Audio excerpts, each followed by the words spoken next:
Good afternoon, everyone, and welcome to the Chappaqua Library virtually.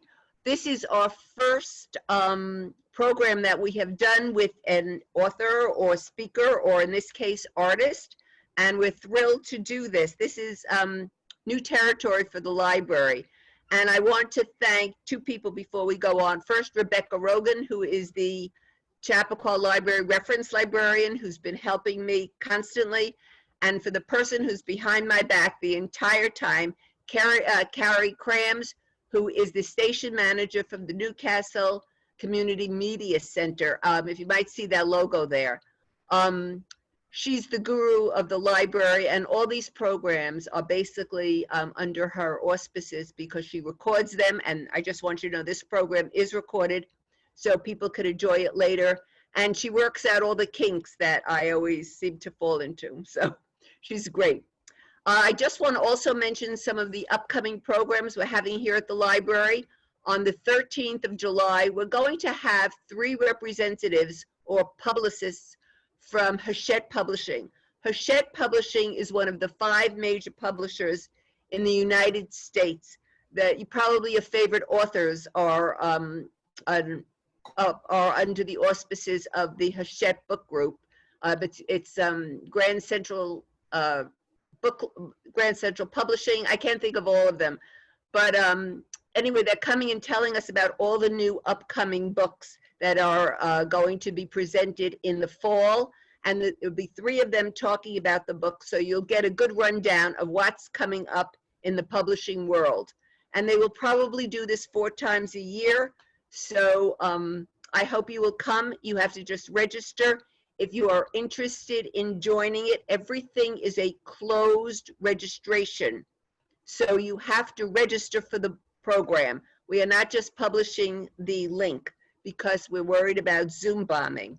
So if you are interested, please email me. My email address is jkuhn@WLSmail. I'll spell it M-A-I-L, so that's WLSMAIL.org, not com, but .org.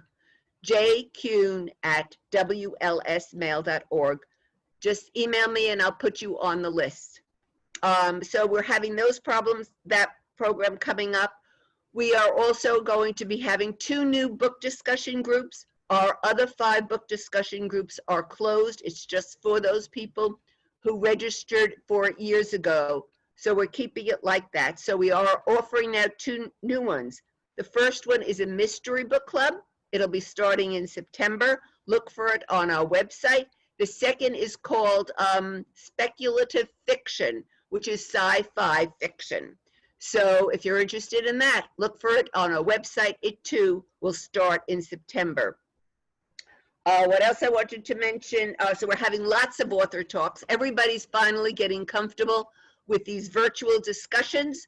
So we're going to have a lot of them come September. We'll have a couple in August, and starting in September, we'll be going full throttle. So you'll be seeing lots of stuff coming in on the Chappaqua Library website.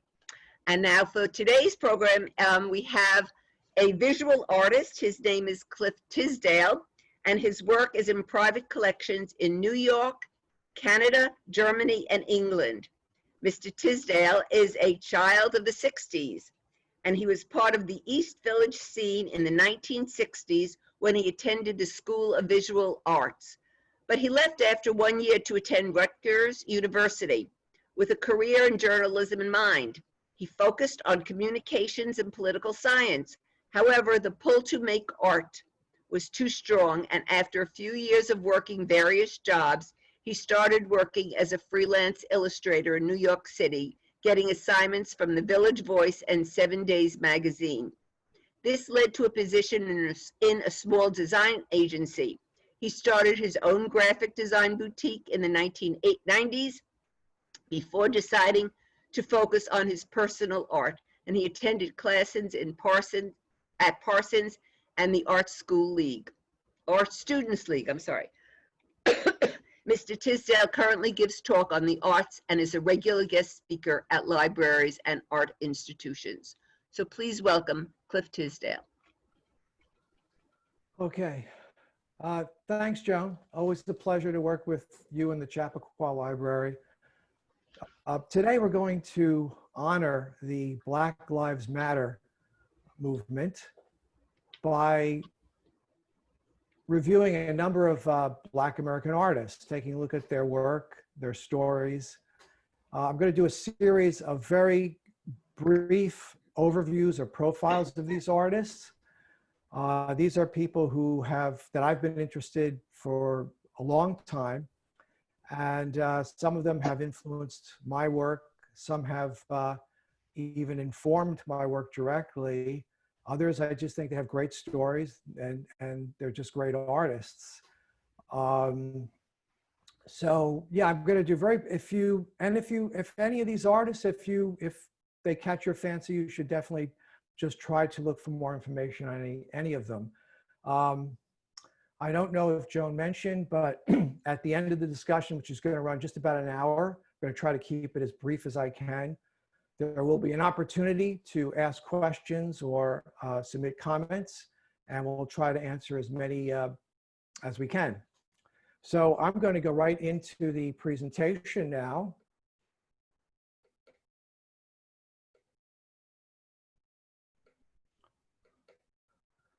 And this piece that you're looking at here, this first piece, at first glance resembles an African textile or an African graphic. It's actually a piece of contemporary art by the artist Willie Cole. And what you're really looking at here is a sheet of plywood. And what Mr. Cole has very brilliantly done, he's taken a hand iron or a steam iron, and he's literally branded or burned the image of the iron onto the wood. And then he's used paint pigment to create a more graphic quality, to increase the energy even more. And Mr. Cole he uses common objects, everyday objects. A hand iron is one of his favorite objects. He uses recycled shoes, hair dryers, and to create wonderful original narratives and objects and images. These three objects are the first pieces that I saw of Mr. Cole's work in a museum. And from a distance, I thought they were African shields of some kind. But when one gets closer to these objects, you realize that they're actually just simple portable ironing boards. And what Mr. Cole has done here is, again, to literally brand the cloth covers of the ironing boards with the images of these hand irons. There are different references, possibly going back to his own family history, also to the history of labor, Black Americans and labor in America. But again, I'm not going to try to interpret Mr. Cole's work, but they're beautiful, original objects. And the iron series, he does endless variations. He constructs giant irons. Again, you can find much more of his work online.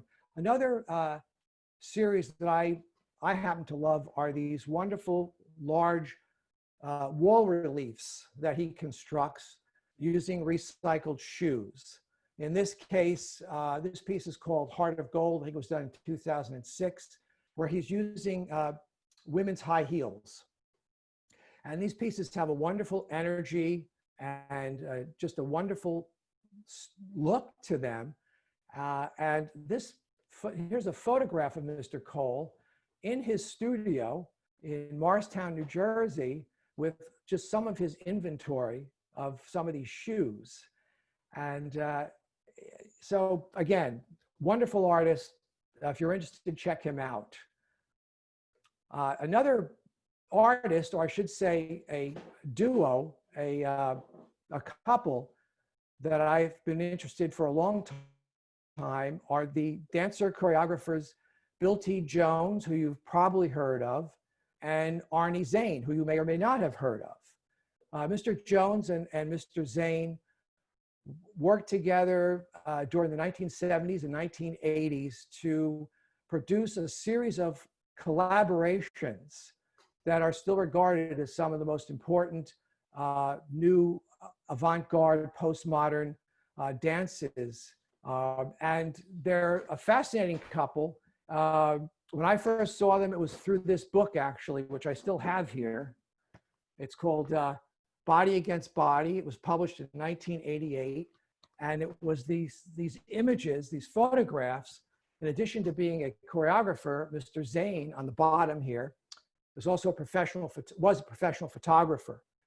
And these images of these dances, the dancers, were so sculptural to me that they just caught my eye. And Mr. Jones and Mr. Zane were probably the first interracial gay couple in the modern dance world. And just fascinating story. This is a photograph. They did about, I think, 17 collaborations together.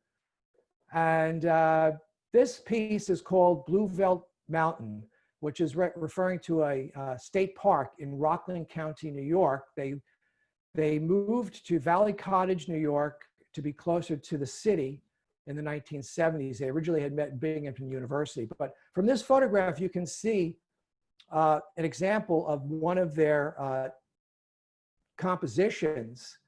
And Mr. Jones was this long, lanky, beautiful dancer, very physical dancer. And Mr. Zane was short and also a very physical dancer. And their body types were very different. Their dance styles were very different. But these collaborations were such an unusual mix of elements.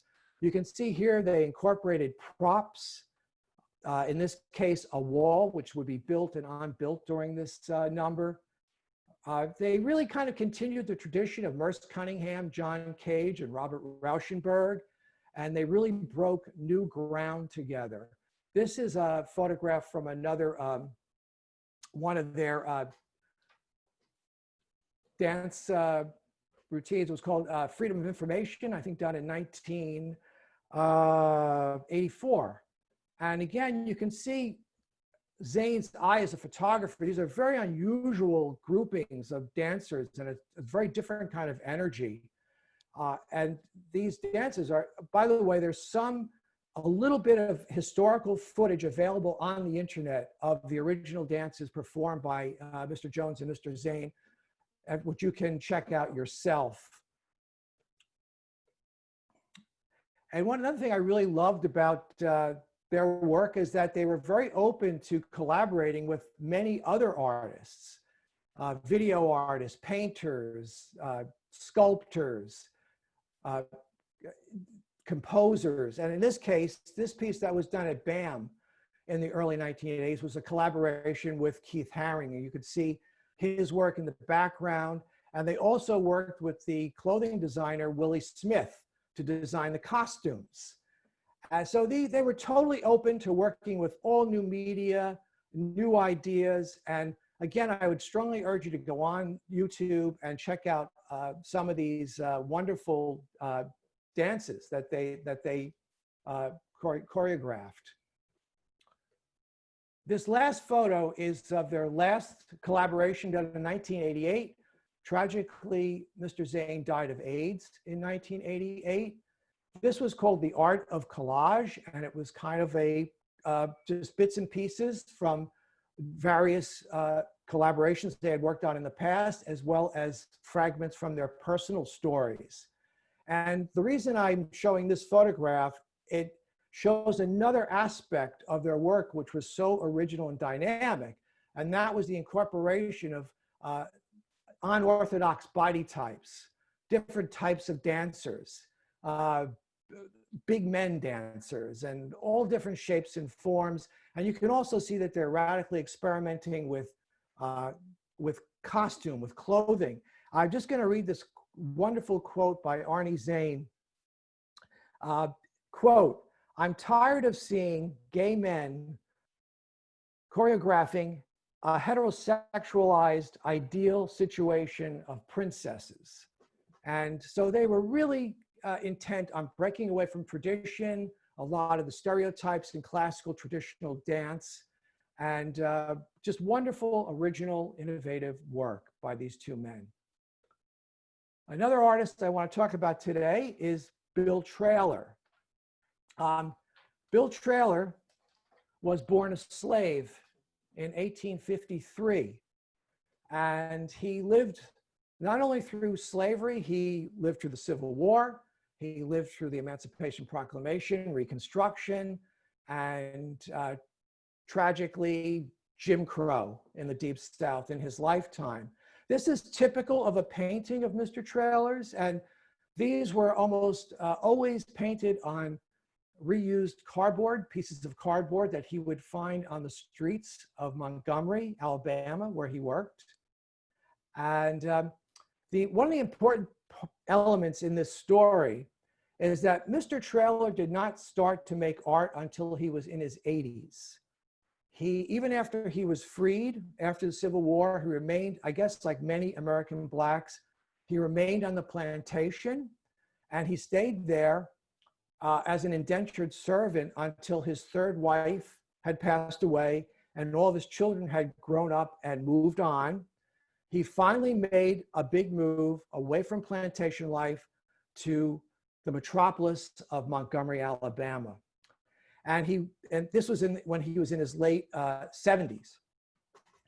And for a number of years, he was able to find factory work, but eventually that dried up. And during the Great Depression, he became homeless. And it was at this period that he began to make art. And he was able to sleep in the back room of a funeral parlor. And at days, he would go to this perch in a Black district of Montgomery, the same place every day, and he would produce what we would think of now as street art. He would try to sell his paintings for coins, and he was well known in his community. And again, he's in his 80s here working. And he would work for the next 4 or 5 years, and he would produce about 1,000 paintings. And one of the things I just want to, as a footnote to this image, by looking at this image, it can be mistaken that he's kind of working in a rural area here. This could be off a dirt road, but it's not the case. I just want you to realize that Montgomery, Alabama was a metropolis of the Deep South. It was a major city, very sophisticated, and the Black population that lived in sections of Montgomery was a very sophisticated, educated population, much like the Black population in Harlem at the time. So Traylor was really trying to expand himself and change his life. And it's an amazing story. I can't go too deep today because I don't have the time, but this is, oh, I'm sorry, hold on. This is what, oh, having troubles here. 1 second. Okay. This is a good example of one of Mr. Traylor's paintings, painted on a piece of cardboard. And this was actually on the back side of another painting. So Traylor didn't really intend this to ever be seen. And because of that, it actually takes on a very special quality. And we can see many of the drawings, the figures here, that Mr. Traylor had started laying out in pencil, which he, for one reason or another, didn't work. And so being able to see his mistakes actually adds to the interest of this image. But just quickly, important part of Traylor's story is that up until fairly recently, maybe the last 15 or 20 years, Traylor was regarded by the art community as a folk artist, or the term naive artist or outsider artist is used. And that's really kind of a clumsy way of trying to categorize artists who don't have formal art training in an art school or an academy of some kind, and work on non-traditional materials. And so that's where Traylor was placed for decades. But recently that's all changed. And he's now considered one of the original modern artists in American art, and that there's a whole hidden visual vocabulary in Traylor's work.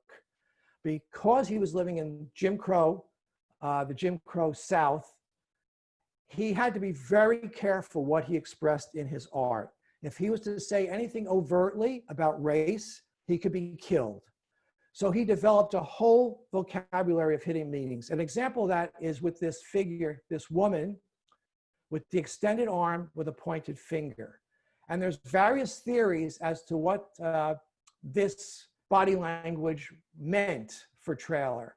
One theory is that Traylor did see himself as a witness to history, making testimony, recording testimony of what he had lived through as a Black man and what he was seeing in Jim Crow America. And some believe that these figures that are pointing are forcing us to be eyewitnesses, to bear witness with them. Another theory is that these figures are putting hexes or curses on people. And that kind of makes sense with this particular painting, because the male is white and this woman is probably Black. So that kind of story may make sense. We don't really know. This image, dogs often appear in Mr. Traylor's work. And again, for decades, these dogs were perceived as innocent folk art images of men or people walking their dogs in the streets of Montgomery. Probably not what he was painting. It's pretty much confirmed now that, for example, this painting, this is not a white adult. This is I'm sorry, originally this was thought to be a white youth, a child walking his dog through the streets of Montgomery. In reality, this is probably a white adult. And what Traylor has done here is to use scale brilliantly to convey the monstrosity, the aggression of these dogs that were trained by whites to attack Blacks and to track down Blacks when they were running or fleeing from the law. So Traylor clearly had a fear of dogs, and this occurs throughout his work. You can see here, by the way, just a detail, they're always painted the same way with these open jaws and razor sharp teeth ready to attack.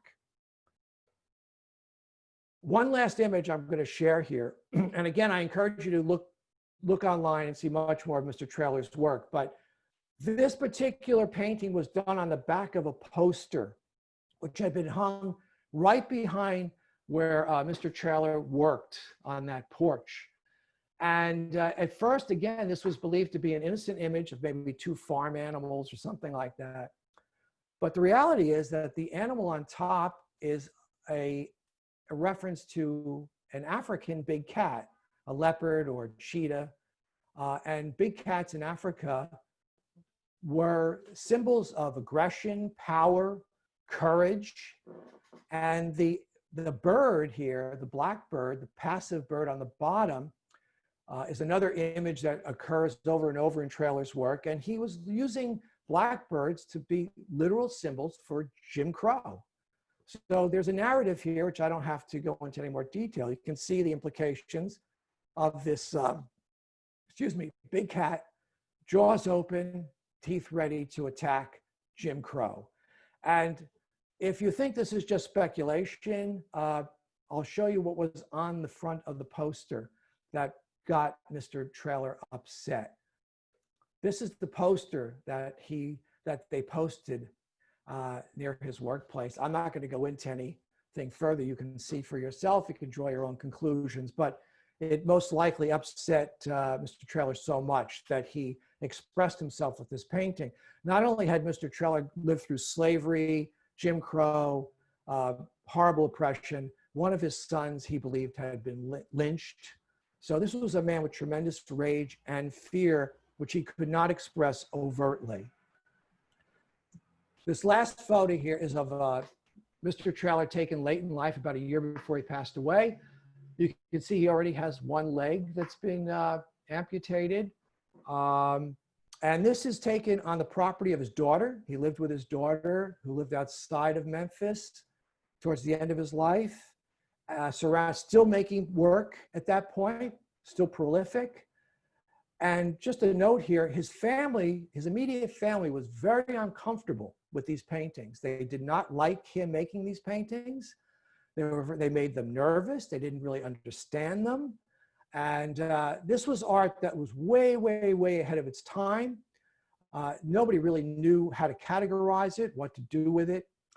So it's an amazing story. And again, I urge you to look into more. I have one book here, which I'll recommend, by Mikhail Sobel, which was one of the first scholarly studies done on Mr. Trailer, which took this new perspective of hidden meaning in his work. I highly recommend this book to anyone who's interested in Mr. Trailer. It's called Painting a Hidden Life. I'm going to move on here to another Black American artist from that was also born a slave, Tom Wiggins. Tom Wiggins was born just a few years before Mr. Trailer, 1849. He was never known as Tom Wiggins in his own lifetime. He was just called Blind Tom. Blind Tom was at birth, his family was separated. This was in Georgia, Columbus, Georgia. His family members were separated, and he was sold along with his mother to the Bethune family, a wealthy family in Columbus, Georgia. And they didn't realize he was blind when they bought him. And initially they had considered killing him when they found out he was blind. But fortunately for Mr. Wiggins, early on, like from age 3 to 4, he displayed a unique talent, a unique ability. When he overheard members of the Bethune family playing the piano, he was able to mimic anything he heard on the piano instantly. And they recognized this talent in Tom, and they began to get him formal music lessons. And by the time Tom was 6, he was writing his own original musical compositions. And by the time he was 8, they had him on the road performing as an act. And he would remain the property of the Bethune family for his entire life, even after the Emancipation Proclamation. But I'll explain a little bit about that. So this is a poster. Tom here is 10 years old, already on the road. He became enormously popular and famous, not only in the United States, but in Europe as well.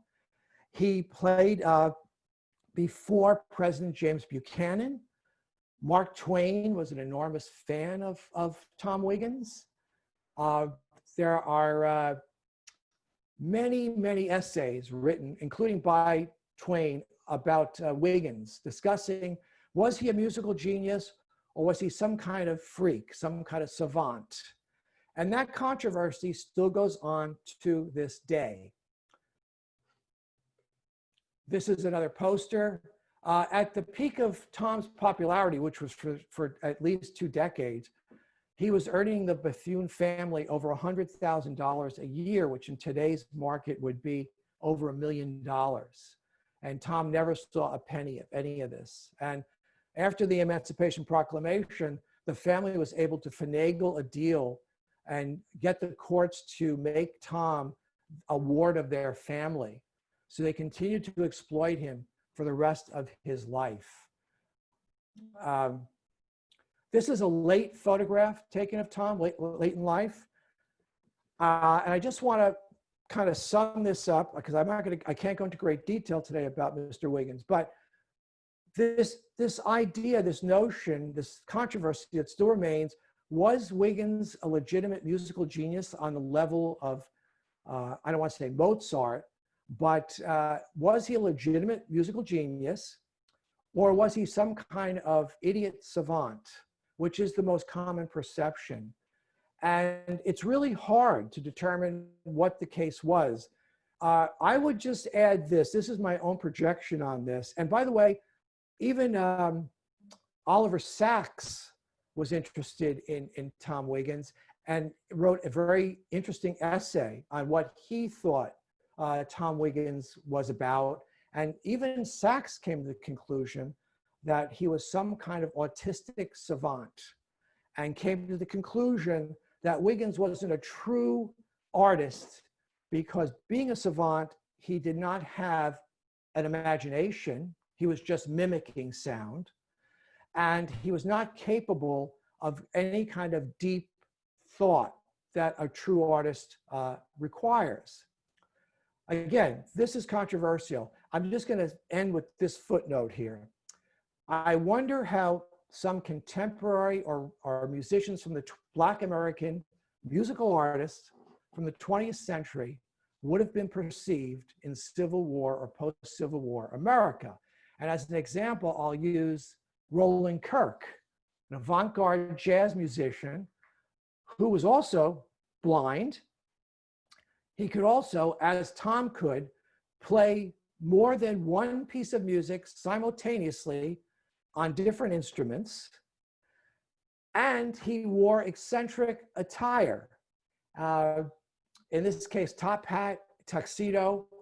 I saw Mr. Kirk at the Village Vanguard when I was in my early 20s, and honestly, as a straight white boy, I did not know what to make of him. He was like a creature from outer space to me. And so I really think we have to consider the cultural bias when people were interpreting Tom Wiggins, what he really was capable of. And the fact that we don't have any actual recordings of Mr. Wiggins playing, it's hard to determine how much of an artist he actually was. One more example is Sun Ra. I can't imagine how Sun Ra would have been interpreted in Civil War America. He literally would have been perceived as some kind of creature from outer space.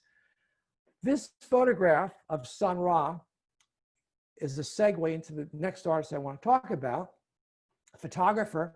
Her name is Ming Smith. Most people have not heard of her.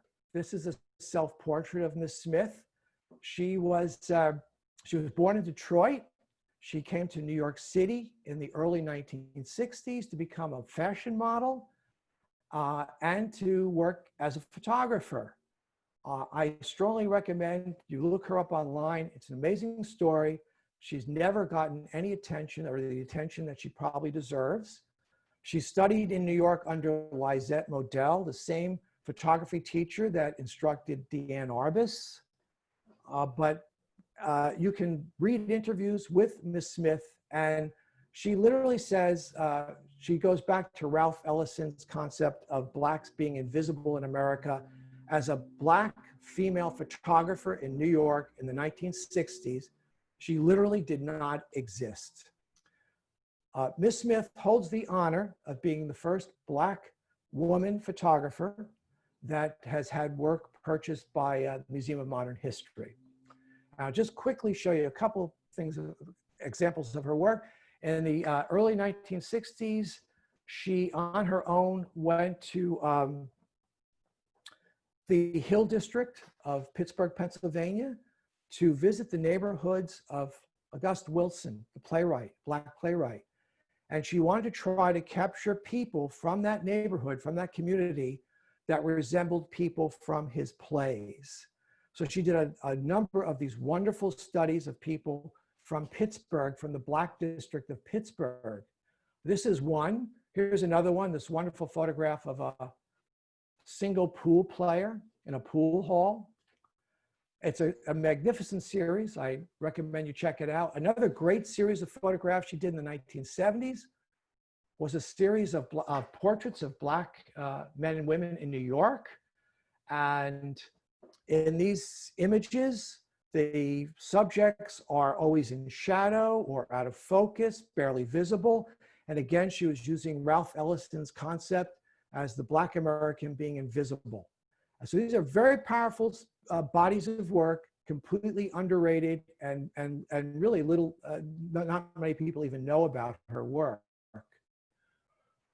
The last person I'm going to talk about today is a cartoonist, George Harriman, who you may or may not have heard of.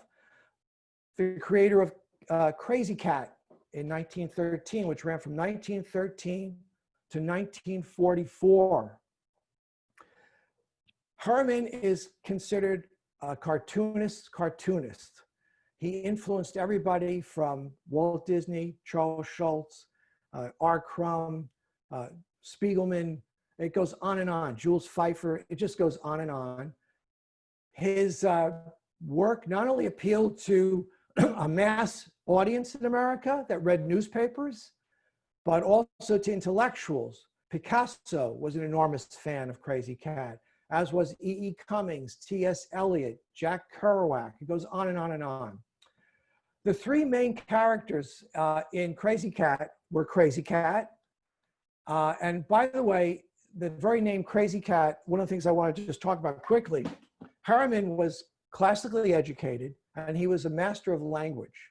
He could speak at least 4 languages fluently: English, German, French, Spanish, Yiddish, some Navajo, Latin, and he was a devotee of Shakespeare and Dickens. Now, all these elements combine in his cartoon strip, which ran for over 30 years, to create a very poetic, intellectual cartoon strip that was also rooted in slapstick and minstrel culture. And the very name Crazy Cat is kind of a reference to Black American slang, cool cat, crazy cat, and the issues of race and identity recur over and over in Mr. Herman's work. This is the 3 main characters in the strip. On the left, we had Crazy Cat, and then in the middle is Ignace the Mouse, and on the right is Officer Pup. And again, these are direct references to vaudeville humor, slapstick, but again, he's already playing with our perceptions of cultural identities. Ignace is the aggressive character out of the 3. The cat is the passive character, and the dog, Officer Pup, is always trying to protect the cat. So he's always playing with identity, issues of identity, and issues of race. Here we see a panel from one of the strips. Crazy Cat is saying, "Out of such I made of." And he's looking at a bottle of India ink. And again, the obvious connection is, yes, he's a cartoon. He's drawn in black ink. But again, there's a deeper racial reference. I'll show you another one of these. He often used coffee as a reference to race. Here, Ignace is saying, "Hey, this isn't black coffee." Crazy Cat says, "Sure it is. Look under the milk."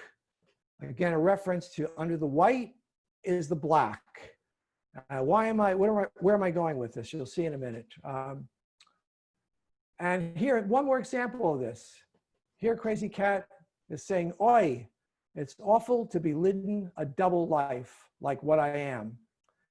And again, these questions of identity, shifting identity, mysteries in identity and race. The reason, this is a photograph of Mr. Herman. The reason that Mr. Herman was so preoccupied with race and identity is that it wasn't until 1971 that it was discovered by a journalist doing research on Mr. Herman for an article in Los Angeles. He was the first person to go back far enough and realize that Mr. Herman had been born in New Orleans. And he actually got a copy of Mr. Herman's birth certificate, and it was revealed for the first time that Mr. Herman was black. And he managed to, pass as white his entire life. And he rarely had his photo taken. He rarely appeared in public, never did interviews. And whenever his photograph was taken, he always wore a hat. And that was because he had African hair and he was terrified of being exposed. He even wore the hat to work and at home. And in fact, his great-grandchildren were shocked to find out that they were black. Nobody had any idea he actually hid it from his family as well. And this is not to sit in judgment of Mr. Herman at all. If he had been exposed as being Black, he would have instantly lost his job at Hearst Publications and had no career for sure. So it's an amazing story, and it's only recently been discovered that he was half Black actually on his father's side. And this is just to give you an example of the wonderful art that Mr. Herman created. This was a full-page Sunday, full-color Sunday panel that he would do. And you can see why artists regard him so highly.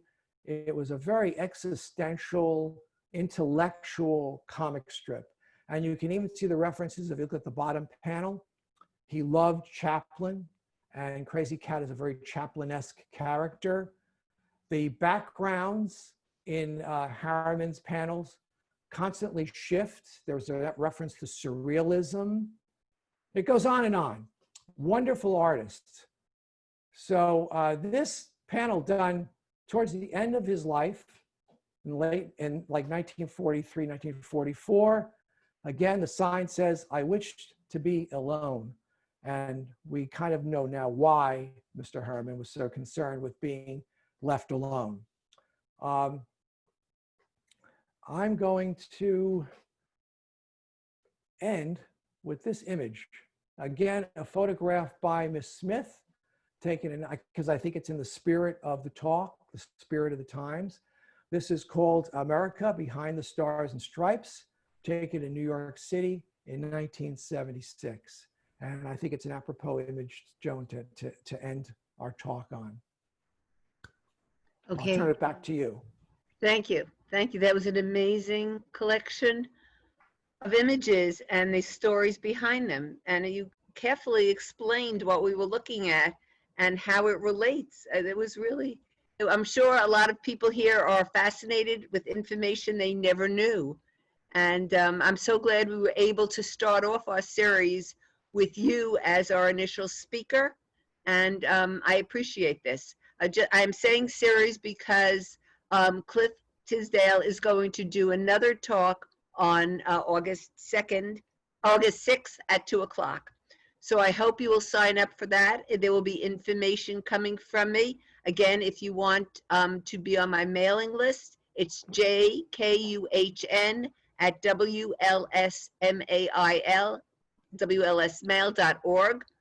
And if you have any questions, now would be a good time to write them and I will read them. And I can go back to any specific image that we need to see. Okay, I don't see any questions. Nothing. Nothing. Okay. It is what it is. Don't forget, this is our first time and people are not exactly ready to do that. And many people don't know it. I couldn't talk longer because my throat was dry and I was going to cough, so I didn't say about the chatting. If you have a question and you are interested in asking it to Cliff, if you tap your space bar, you will see that there's a word that says chat, and you could chat. Okay, so now we have some questions. Oh, and they're coming fast and furious. Okay. Good. So the first question is, wow, thanks so much. Please post a list of the names of the artists. And so if you could give it to us, I could put it on our website. Absolutely. Okay, the second question is, what is artist Cole's first name? Okay, yes, that's Willie, W-I-L-L-I-E, Cole, C-O-L-E. Okay, and then this is just another compliment. Thank you so much for this wonderful lecture. Okay. So I think that's it for now. So again, Cliff, thank you very much. And thank you all for attending, and I hope to see you some way through Zoom again. Okay. Thanks, Joe. Again, thanks, Cliff. Okay. Bye-bye, everyone.